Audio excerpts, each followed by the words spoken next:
Hello दोस्तों, पाकिस्तान में economic crisis का ये हाल हो गया है कि अमेरिका के एक थिंक टैंक की रिपोर्ट के मुताबिक आज से 10 साल बाद यानी 2033 तक पाकिस्तान सरवाइव ही नहीं कर पाएगा। पूरे पाकिस्तान में आटे की कीमत 160 रुपए किलो तक हो चुकी है। वहीं देसी घी की कीमत 1800 से 2500 रुपए किलो और चिकन जो वहाँ पर पिछले महीने 300 रुपए किलो मिल रहा था अब 700 रुपए किलो मिल रहा है। यानी एक महीने में 2 गुने से भी ज्यादा दाम वहाँ पर बढ़ चुके हैं। इसीलिए पाकिस्तान में लोग गवर्नमेंट के खिलाफ प्रोटेस्ट भी कर रहे हैं और ये प्रोटेस्ट पाकिस्तान ऑक्युपाइड कश्मीर यानी पीओके में भी देखने को मिल रहा है। और पीओके के कुछ एक्टिविस्ट तो ये तक कह रहे हैं कि इंडिया को अब पीओके को पाकिस्तान से आजाद करा देना चाहिए, ठीक वैसे ही जैसा कि बांग्लादेश को आजाद कराया गया था। तो क्या ऐसा पॉसिबल है? क्या पीओके को भी आजाद कराया जा सकता है? आज की वीडियो में आइए जानते हैं व्हाट इज पीओके। दोस्तों ये बात आज़ादी से पहले की है। 1947 में जब इंडिया अंग्रेजों से आज़ाद हो रहा था, लेकिन 2 हिस्सों में बंटते हुए। एक हिस्सा भारत का था तो दूसरा पाकिस्तान का। आज़ादी से पहले उस टाइम इंडिया में 565 अलग अलग छोटी बड़ी रियासतें थीं। इन रियासतों में कहीं राजा महाराजा तो कहीं नवाब और निजाम रूल कर रहे थे। रियासतों से अंग्रेजों ने कहा कि तुम इंडिया और पाकिस्तान जिस देश को ज्वाइन करना चाहो ज्वाइन कर सकते हो। लगभग 500 रियासतों ने इंडिया को आसानी से ज्वाइन कर लिया, लेकिन बहुत सी रियासतें पाकिस्तान चली गई और कुछ ने तो दोनों देशों को ज्वाइन करने से इनकार कर दिया। जम्मू कश्मीर काफी बड़ी रियासत थी। यहाँ के राजा थे महाराजा हरि सिंह। इन्होंने कहा ना हम भारत को ज्वाइन करेंगे ना पाकिस्तान को, बल्कि हम एक आजाद जम्मू कश्मीर देश बनाएंगे। इंडियन गवर्नमेंट लेटर भेजकर उन्हें इंडिया ज्वाइन करने को कह रही थी, पर उन्होंने ऐसा नहीं किया। इसी के बाद जम्मू कश्मीर को अकेला पाकर पाकिस्तान ने उनके ऊपर हमला कर दिया और 2 नवंबर 1947 को जम्मू कश्मीर के गिलगित बल्तिस्तान की आजादी की घोषणा कर दी।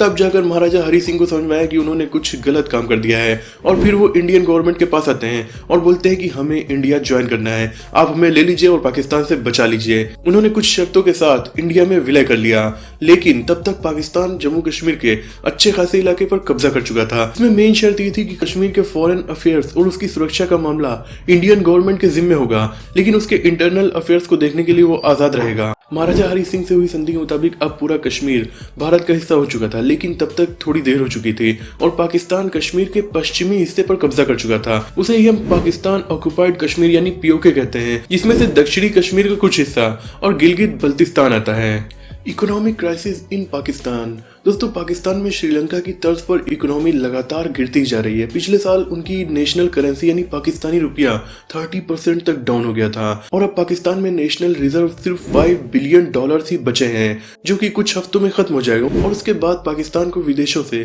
जरूरी सामान इंपोर्ट कराने में भी काफी ज्यादा प्रॉब्लम आएगी, चाहे वो खाने का सामान हो या फिर पेट्रोल, डीजल और नेचुरल गैस हो।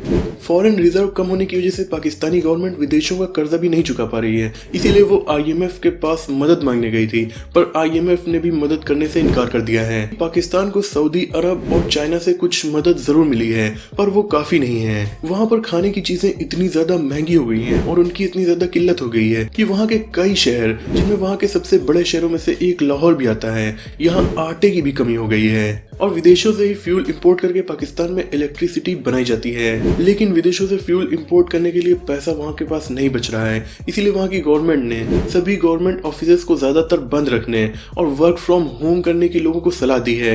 इसके अलावा मार्केट्स, मॉल्स और बाकी की चीजें रात में जल्दी बंद करने के आदेश भी दिए गए हैं ताकि थोड़ी इलेक्ट्रिसिटी बचाई जा सके। ये सभी प्रॉब्लम पाकिस्तान के साथ साथ पीओके के लोगों को भी झेलनी पड़ रही है और इसीलिए पाकिस्तान के अलग अलग शहरों के साथ साथ पीओके में भी बड़े पैमाने पर पाकिस्तान गवर्नमेंट के खिलाफ प्रोटेस्ट भी देखने को मिले हैं,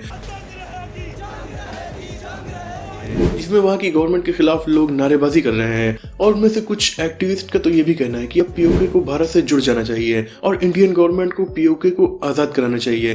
पीओके के एक एक्टिविस्ट डॉक्टर अमजद अयूब मिर्जा ने तो ये तक कह दिया है कि इंडिया को अब वही करना चाहिए जो 1971 में पाकिस्तान से बांग्लादेश को आजाद करवाने के लिए इंडियन गवर्नमेंट ने किया था। डॉक्टर अमजद अयूब मिर्जा के मुताबिक पीओके में लोगों के पास आटा नहीं है, इलेक्ट्रिसिटी नहीं है, खाने की चीजों की प्रॉब्लम है और लोग मर रहे हैं। फिर भी पाकिस्तान की गवर्नमेंट उनकी हालत पर ध्यान नहीं दे रही है और अब पीओके के लोग लद्दाख के लोगों के साथ जुड़ना चाह रहे हैं। दोस्तों पीओके का गिलगित बल्तिस्तान भी दुनिया की काफी खूबसूरत जगह है। यहाँ पर भी दुनिया के सबसे ऊंचे पहाड़ हिमालय हैं और टॉप 30 हाईएस्ट माउंटेन पीक्स में से 12 यहीं पर हैं। यहाँ पर बहुत सारे मिनरल्स पाए जाते हैं, जिनमें से गोल्ड भी एक है। लेकिन पाकिस्तान के संविधान के कुछ रूल के मुताबिक यहाँ के लोगों को बहुत ज्यादा प्रॉब्लम से झेलनी पड़ती है, जैसे कि यहाँ पर बहुत सारे टूरिस्ट आते हैं। वो टूरिस्ट टूरिस्ट पाकिस्तान के साथ साथ विदेशों से भी आते हैं, लेकिन उस टूरिज्म से जितनी भी इनकम होती है वो सारी इनकम पाकिस्तान की सेंट्रल गवर्नमेंट को मिलती है, ना कि यहाँ के स्टेट को। और इसीलिए उस इनकम से यहाँ के लोगों को जरा भी फायदा नहीं हो पाता, क्योंकि पाकिस्तान के संविधान में ये रूल है कि वहाँ के जितने भी राज्य हैं वहाँ पर होने वाले मिनरल्स और टूरिज्म से जो कमाई होगी वो उन राज्यों को दी जाएगी, लेकिन पीओके के गिलगिट बल्तिस्तान से जो भी इनकम होती है वहाँ की सेंट्रल गवर्नमेंट को दी जाएगी। इसी वजह से इन लोगों को इस इनकम का कोई भी फायदा नहीं हो पाता।